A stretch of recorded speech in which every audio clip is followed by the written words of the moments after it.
Hello everybody and welcome back to another Wuthering Waves video. Today we're going to be talking about a long anticipated feature that many of the Gotcha games in the last year have been implementing, and of course specifically to Wuthering Waves, is that the ability of the Transducer and or an item that allows you to re-roll the substats of your gear, aka the Echoes. Now this is a super duper important feature because of course we want to find out, number one, how to obtain it, but also to find out, is this item actually worth the cost? Because yes, unfortunately when these items do get introduced, they do cost something, and there might be free to play ways to obtain it, but it is the question that we will be answering today for this item. Now before we get started, I do want to make sure that I apologize because yesterday we did do a video right here that I'm showing on screen right now, which is about the spending event in Wuthering Waves. Now this is, tangentially related, but of course one of the big things that I talked about there was not getting the transducer definition correctly. I saw the number 4, and I attribute it more to Genshin system, where you're able to pick specific substats and lock them and make sure that you have a guaranteed roll on those. With Wuthering Waves newest transducer item, it's a little bit more like the variable dice in HSR, where you are rolling all of you're re-rolling a certain amount of substats broken down into parts and whatnot. So we're going to be talking about all of that today, but before I get started, I do want to give a big shout out to all of you who turned out for the video. Thank you so much for the feedback on the video and letting me know, hey, like this item, you didn't get this item quite right, and I wasn't already planning on making a video, but this is more reason for me to put a lot more effort into figuring out what is actually going on with the transducer. And seriously, thank you guys so much for the turnout. I really appreciate it, especially both on YouTube, Reddit, Twitter's kind of but either way, put that all away. This is not really my normal style of content, and I do appreciate you guys kind of pointing out, it's like, hey, this math might not be super duper right, but this is something that I do really enjoy doing. So I always appreciate when you guys leave comments and whatnot. But let's get started with the actual transducer itself. So on the base definition, what is a transducer? The transducer is an item on max level echoes that you can lock to keep substats and reroll. So you can see the demonstrated right here on the bottom. I have a multiple sets of how many transducer costs and what you can do to lock and unlock. The locks are going to be locked stats are going to be in white, and then the unlocked stats are going to be in red, and those are the ones we're going to reroll.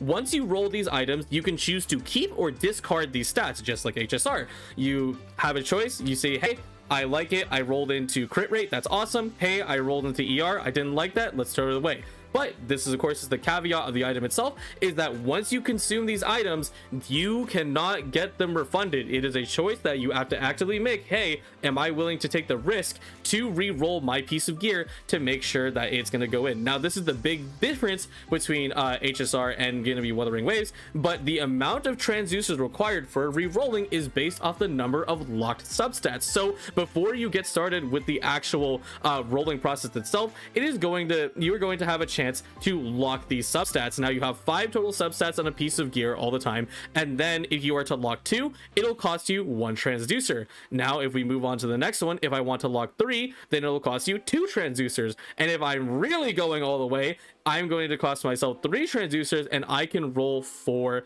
substats. Now that is a pretty big deal, and we're going to get into the numbers of why this may or may not be a problem of sorts, but just in general, as a reference, I am just using the graphic that I have available to me because I went in game, got some screenshots. I was not going to make multiple graphics of a different echo every single time. So of course, I'm not evil. I will not reroll crit rate. Crit rate is literally the most desirable stat. It's also a high roll, by the way, at 10.5%, but just for the sake of understanding how this mechanic works, as I've said one more time, you have 5 stats on the gear, and then you have a choice to lock and unlock them, and based on how many you leave unlocked, it is going to cost you more transducers, of course, and that makes sense because if you have more transducers, therefore you can roll more substats. But let's get into the part that makes this a really big problem, and that is the RNG of the entire system. So RNG chaos. This is where transducers can get messy. We are not picking stats, but we are re-rolling them, so there's a chance of hitting a low roll, especially when doing it to echoes of a 4 selected stat reroll.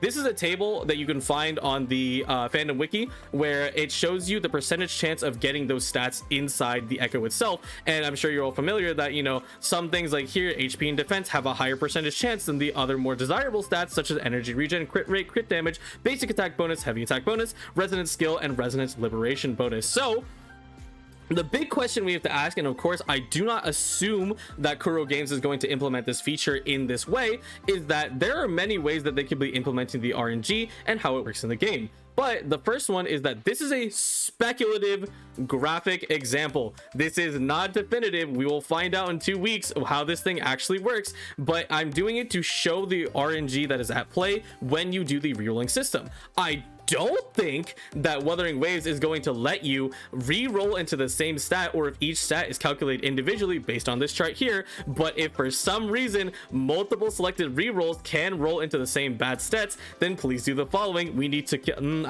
write well-worded feedback to Kuro Games. But yes, so here on the top I have a good example of how RNG is implemented nicely, aka I have 2 defense rolls here. I have defense percentage on 1 and defense flat percent or flat on 2. And now I'm going to use my single transducer to change out these stats here for something better, hopefully. So on the first roll I have the orange, which is number 1, and then I roll the dice. Hey, I got crit damage. Nice, that's pretty good. Now once I move on to the flat defense, I have not added defense percent back into this pool because that is hopefully how it should work, but we don't know. We're going to find out the hard way. And therefore that means not only am I not going to get defense percent, but I will also not get flat defense. But again, we'll see how that happens. But just for the sake of calculation, it is going to be there are possible 1 out of 8 stats in this total pool, because of course these 3 stats cannot be rolled because you cannot have multiple of the same stat. You can only have the same main stat on the Echo. Now I roll a 1 out of 8 dice, and now hey, look at that, I landed into ER, and now I have both crit damage, energy regen, crit rate, heavy attack bonus, and basic attack bonus on this 4 cost Echo. That's a pretty dang good Echo. But that is assuming that the RNG is implemented nicely, because there's also the other side of the coin where RNG could be implemented poorly, and that is a really big deal and is important to talk about so people understand that if it is implemented like this way, once again, write well-worded feedback to Kuro Games.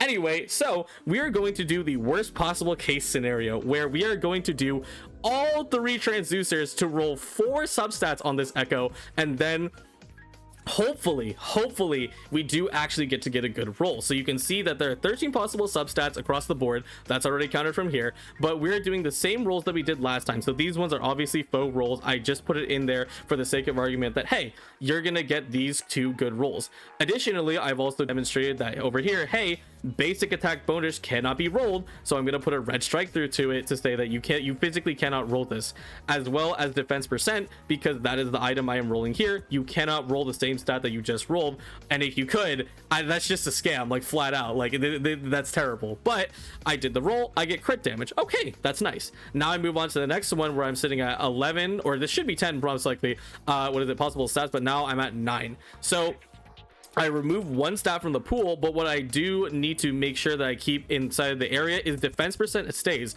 unlike the first example where I removed this because assuming these 2 stats are not mutually exclusive. So now this is the pool, and now I roll the dice again, 1 out of 9. All right, now I got ER. Hey, that's pretty good.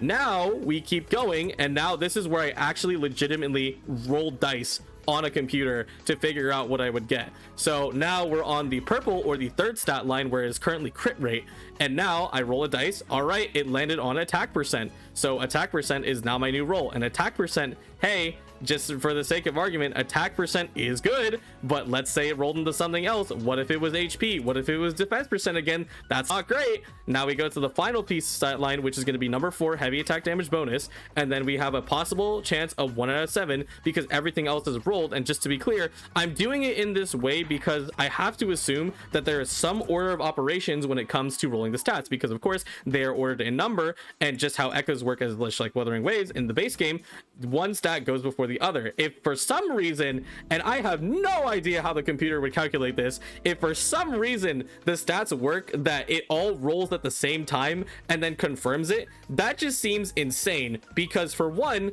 if you have a stat confliction, because if you do 2 things at the same time, let's say we rolled these 2 together and then they both landed on defense percent, or just flat defense, what are you gonna do? The game cannot decide, oh well, you know what, I decide in this instance that you lost the 50-50, so ergo I'm going to put it like that. But anyways, back on track, we're onto the pink D20, what is it? We roll it. We roll for this. We cannot get crit damage, ER, or attack because those previous stats are already on the Echo as it stands. Now we do the roll, and hey, I landed an HP percentage, so that's where we're at, and that is terrible. Of course, this is an Echo that was already pretty good, and now I turn into a works Echo. But let's say it was the opposite way around. The point still stands that this is now a worse quality Echo overall, and that is not great. And that is the big risk that you take when you do RNG with a system that already encourages you to do RNG. Now let's kind of talk about the entire thing of itself and why it's so controversial is because where you're getting transducers at this moment, it is not easy to get transducers in the slightest. Now there is a free-to-play way, but this free-to-play way is going to be very controversial and already is controversial among players to see how much it is. So right now, as a version 3.1 in 2 weeks, you are going to be able to get 2 transducers on a discount per every 6 weeks because things in the shop work like the 6 weeks patch cycles. You're going to be able to use your Afterglow coral, not your oscillated coral, the one that, you know, gives us a monthly content, for 30 is a lot. Now warning, keep in mind that I had to reference so many charts to kind of give an idea of, or at least a semblance of like how much coral you get, because obviously is not proportional to your pulls, but based on the calculations of u/illustrious008, and I'll have a link in the description on their chart so you can read further. It's a much bigger spreadsheet than just this little thing, but about 1 pull on average, because not all corals and pulls are equal,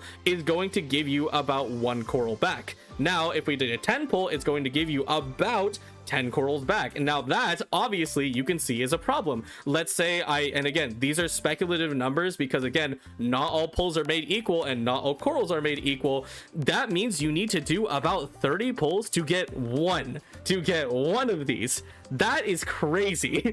That is crazy. And of course there is the whale option if for some reason you just have an abundance of corals, but of course keep in mind the lion does not concern itself about your 50-50. You could get not only limited characters but also standard banner characters on higher dupes. So it is very important that you save your corals in this game, because you could get, hey, S1 Colcharo, you know what's behind here? S1 Jinchi. That's pretty good. But beyond that, I think for the sake of argument, just because I want to really display on how difficult it is to figure out what coral cost is, I'm just going to do a 10 pull in game right now. Let's go ahead and flip over to that.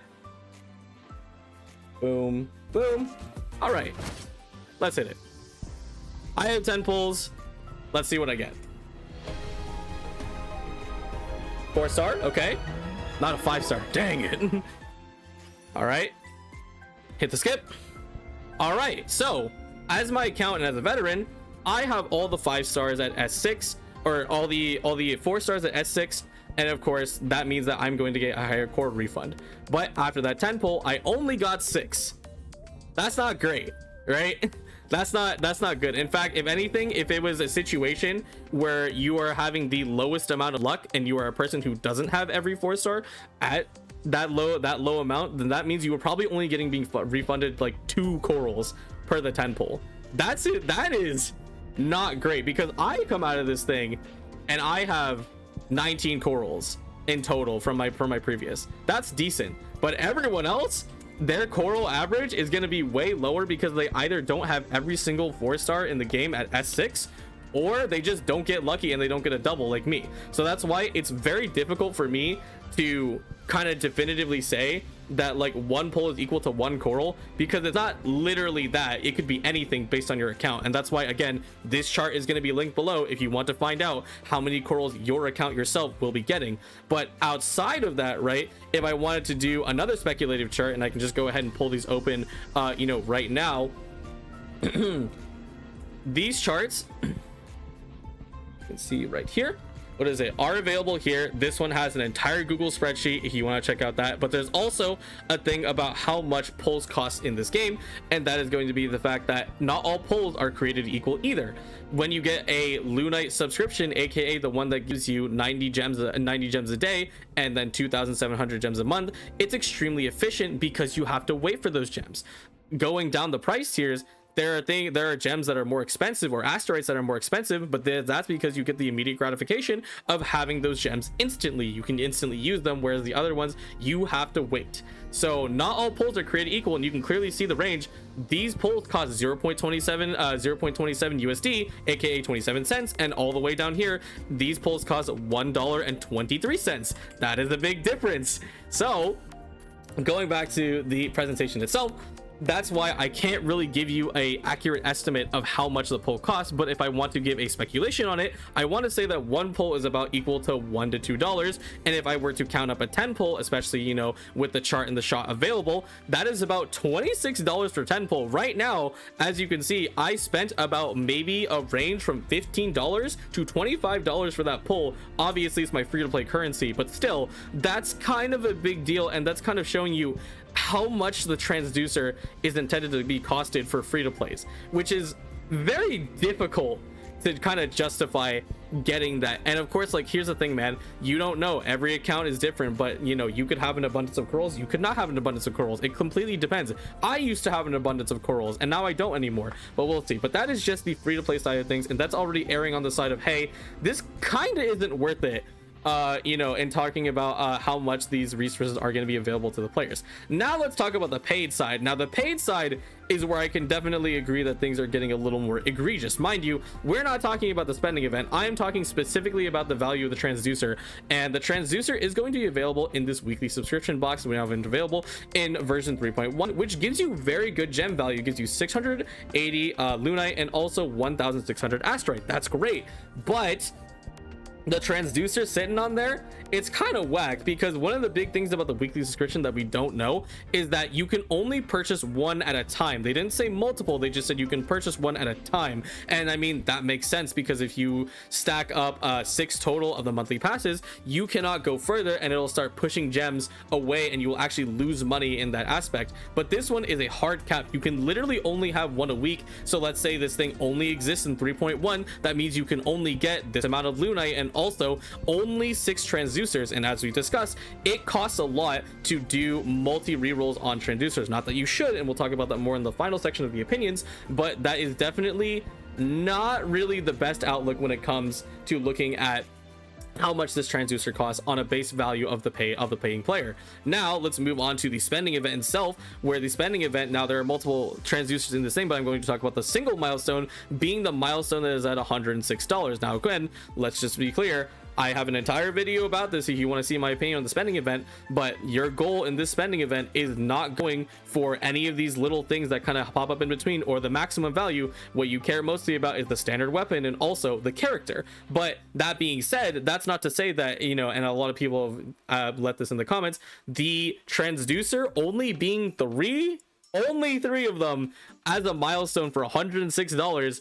that is crazy. Why is it only 3? And there's one in here, but this is all whale bait. If you have every character in here S6, you get 8 of them. That's still terrible. Like, I cannot deny that that is incredibly terrible now that understanding of how this item works, because that is literally not a perfect echo, as I have said in the previous graphic on the spending event, but it's more like it's literally more like a chance at a perfect echo, which is definitely not good. And it's why a lot of players are obviously in the comment section upset about the fact that, hey, instead of buying these terrible transducers, I'm just gonna go farm them instead, and I'll use it on, you know, the limited banner pulls, because that's actually what matters in the game for the most part. But yeah, this is kind of to demonstrate that stuff, and now I can move on to my actual like opinions on the entire thing. So for the starting statement, RNG gear systems have now required anti-RNG items to prevent players from being gated from low rolling. This is implemented in many ways based on how easy and valuable the gear is per game, and these items always have a slow and free way to get it, but there's also an option to have the price attached and get them faster. For example, Genshin Impact, keep in mind their reroll system was not very popular when it came out, and for good reason. You could only ever get one piece of reroll item per month, and obviously they're getting substats, they're picking specific substats, but the point still stands that their thing was not perceived well because you could only get 1 a month and you needed 4 to actually go for the gear that was going to be worth it. And if you want to get more, guess what? You gotta buy the battle pass. And that's really, really not great, because it's like, even if you buy the battle pass, you only got 1 extra, so your rate becomes 1 instead of 1 a month, it becomes 2 a month. And that still doesn't fix the problem with the fact that, hey, after 2 months you have a guaranteed chance, or a guarantee to get a good artifact, but from there it's like, dog, I gotta pay what, $10 a month for that? Nah, I'm out. But that does change the fact that the value between the gear systems in these games, if you're doing artifacts, relics, echoes, disk drives, whatever, it is a very significant difference on how much you are able to get those things. And that's why I want to kind of talk about the facts here. And a big thing about how the entire ecosystem works is that this is an item I did not want to be added to the game, because Wuthering Waves is not necessarily ready for it because of how different their gear system is in comparison to the other games. Let's just talk, for example, off rip, echoes are the easiest gear system to obtain, in my opinion, but I can also probably prove this factually, is because they drop from open world enemies. Right now, as a player who's been playing for the last 2 years as day one, I have nothing to do, and if I really want to farm those things, I can go get it. And that's kind of the big deal. And of course, there's an entire thing about, hey, your echo pokeball thing, your echo gourd can only absorb 15 echoes a day, but that doesn't change the fact that you don't have to spend any of your daily stamina on those echoes. If you really want it, you can go get it, and that is a very big draw of why people like Wuthering Waves system. And additionally, talking about stamina, once again, as a 2-year veteran player, I have nowhere to spend my stamina these days. I literally go to the weekly boss, and then maybe on the off chance a character comes, like the character comes out, right? Like for example, Aemeath, and I have to get her materials. I'm done in a week, and then there's 6 weeks left of me for nothing to do. So I just farm echoes constantly, daily, to the point where my backpack is always full. So that's kind of the thing that, you know, comes as a result of being a veteran player. Obviously every player is different. Some players might be joining in for the first time, you know, and welcome to Wuthering Waves. But that is kind of the big deal when it comes to the ecosystem in Wuthering Waves, is that these gear pieces are farmable without you having to ever spend your daily stamina, which is considered a resource which you can actually, you know, put money into if you really want that. Another big piece of Wuthering Waves and how their ecosystem works is that, in my opinion, what is it, or I mean, again, I could put this factually, you can argue with me in the comments if you'd like, but echoes have more forgiving substats. You have 2 main offensive stats, being attack and attack percent, which majority of the characters scale on, and it's unfortunate that's way, but hey, that's how they wanted to do it. You have 1 universally good stat, no matter what character you are, being energy regen, because it makes you so you can get your ultimates faster. You have 4 universal stats, which are things that, yes, there could be a healer that uses their skill and it'll do nothing, but it is helpful as a general sense that you have a basic heavy skill and liberation bonus, because therefore the chances of you, instead of getting attack percent, you get one of these, and it could be something potentially useful for your character instead of a dud. And of course, the last 4 stats are going to be the less desirable stats, being defensive stats of HP percentage and defense percentage, as well as the flat variance. These are hard no's, and of course, yes, I know flat attack is not as good as attack percent, but it's not as bad as 4 defensive stats. And the options, defensive stats are always going to be subject for the unit, and if you're a healer, of course you want the defensive stats, but you're going to have 1 healer on the team, and that's going to be the extent of it, unless you don't want to do damage. And most units are not going to desire these substats, so it is fair to say that, you know, if I tally it up, 2, 1, 4, that's going to be 6, that's going to be 7 versus 4 stats that are undesirable. And there's an entire thing in there if you want to figure out the specifics on it. But that is kind of the thing about Wuthering Waves, is that of course you are still subject to the table, which I previously showed, when it comes to the RNG in this thing, but the chances of you getting a stat that will actually make your character better is higher than the other games. Because if I want to throw an example, some Genshin characters, yes, you can have elemental mastery on top of them, but it's also kind of a wasted stat because it doesn't really do anything for a character who's not necessarily, not that they're reaction based, but they intend better to scale on attack over EM. If I want to take Zenless Zone 0 for example, if you get an impact substat on your thing, those impact stats, while they'll do a little bit, they're not going to be overall help for your character, you know, in that sense. And of course these can be debated, etc. But in, you know, I believe it is at least factual to say that the chances of you having a better stat is also good. I actually forgot to add the stat of crit, because crit is also the universal substat. Even if you're a healer, it's nice to just have, because hey, I mean, hey, you want to do that. So that actually bumps it up from, instead of 7 substats that you're looking for, it actually bumps it up to 9 substats that you're looking for that could potentially be good for your character, and 4 substats that you don't really know. It really depends on the character. But yeah, those are kind of my things when it comes to the ecosystem. And once again, to reiterate on my opinion side, I kind of mixed up the two, I do apologize, but I want Kuro Games to wait and improve the overall mechanic of Echoes before adding anything like this, because just like all their games, these items need to have monetary value. There needs to be some incentive for, just like how all the other people in the other games spend their Asterites or, Prima Gems or whatever on daily stamina. This game doesn't really have that, because they've given us so much daily stamina. Veterans have very little to farm with, and etc. But I don't believe the game is in a state where they should be adding this yet, because the base mechanic has not properly been refined. The cost is too steep for players who spend their Afterglow corals on pulls. As a 3.1, the only place to obtain this item, if you're not going to be a free-to-play player, is going to be a $10 pack or a $106 spending event. That is not worth the price, dude. It's literally not worth it. And it's also a few things on the implementation of this, and I think Kuro Games is kind of waiting to see our feedback on the entire situation. But not adding this thing to the battle pass as well on the free track and or even the paid track is a big deal, because the battle pass has not really been valuable in Wuthering Waves from this time, and that's mostly in my opinion. But it's because we have that abundance of daily stamina that I've never really had to dip into a pool of resources outside of like going to farm, because it's like, hey, you ran out of enemy mats, and only recently did they make it so that you get a little extra materials from the battle pass once you go from level 60 to 70 and beyond.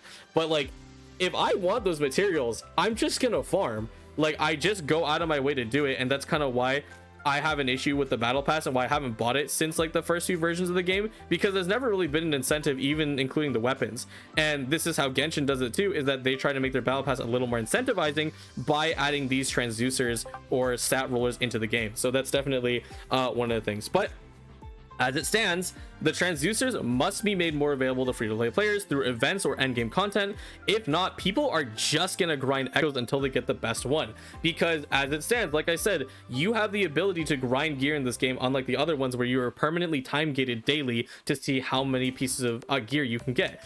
At Wuthering Waves, you can just go out and get it, and if the cost of transducers is literally about like 30 pulls or like 30 to 15 pulls or whatever the frick we're gonna get into when it comes to the speculative math, I'm just gonna farm, man. I'm just gonna keep farming like daily until like I get what I want, because that's how a lot of people do handle the game when they're willing to play the game a little bit more than just 15 minutes. And that is where the problem lies. The transducers as it stands are very unobtainable and also not really worth as it stands. And however Wuthering Waves chooses to fix it, or how you believe you should fix it, is that number one, if you like to leave in the comments, I'd love to hear it, but also do the survey. This is the biggest difference between all the other games when it comes to Wuthering Waves and any other modern gacha in the space. They listen to the feedback. Obviously this is a push and pull. They're not just going to give it to you for free. This thing needs to have monetary value, but it does mean that you can talk about, hey, you should at least consider maybe once a patch that we, inside the limited time events, we get one of these. I think that is incredibly reasonable, because also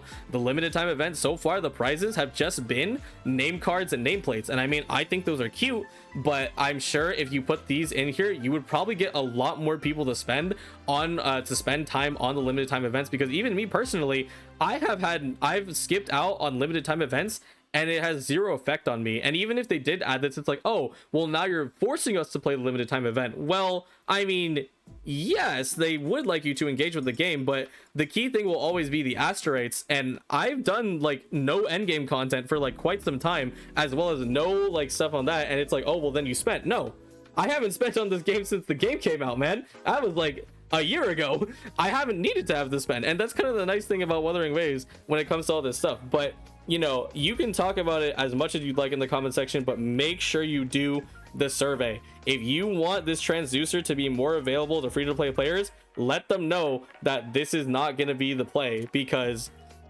it's not necessarily, oh, don't buy it from the coral shop.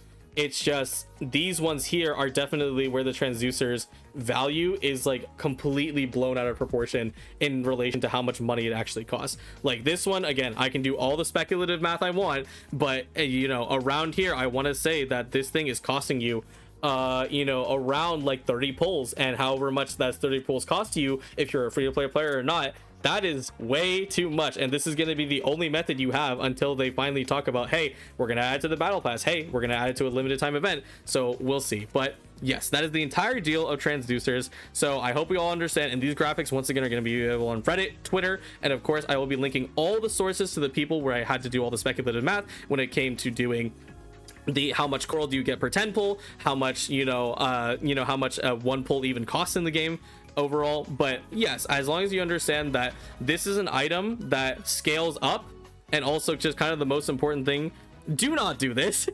3x transducers to roll to roll all 4 stats. You are just gambling regardless of how the RNG is implemented. If it's the nice one or if it's the bad one, just never do this. Like, you should always only go for 1 to 2, and if for some reason you decide that you want to do 3, you are trolling, because no amount of perfect substat, like let's say this was crit damage and it was like 24 crit damage, it is not worth it, dude. It is not worth it in the slightest to sacrifice every other stat in any way, even if the RNG was implemented nicely, that it would just not be worth it, because you're, once again, the amount of substats in this game that are actually useful versus the substats that are not useful is completely lopsided. It is 9 versus 4. It is not worth it to do that. But yeah, I do hope I was able to clear up and help people understand you know, how the transducer does actually work, you know, because again, in the initial video I just took a skim and I'm just like, okay, this probably works exactly like Genshin, because that one